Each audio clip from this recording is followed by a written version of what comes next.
Unajua kitu kimoja ni hichi hapa. Maisha ni magumu na support pia ni ngumu kuipata. Sometimes hata ndani kwako support inakosekana. Na watu ambao wana ndoto kubwa huwaga wanapitia haya mambo. Haiwagi rahisi.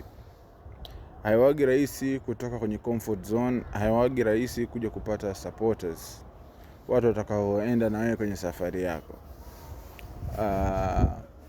Lakini kuna kitu kimoja ambacho ni kiko very promising, ambacho hicho kinawafanya watu wengi ambao wanaenda wanafanikiwa wasiquit, wasiache kuendelea kupambana.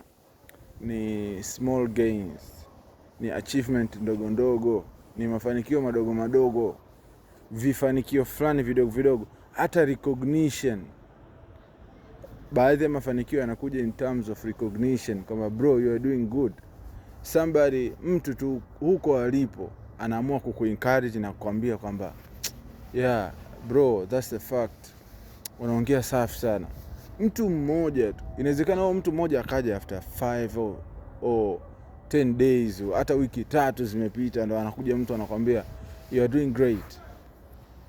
Hii sio kutafuta sympathy, lakini hii ni kujano, ni kama kuangalia, ni kujifuatilia.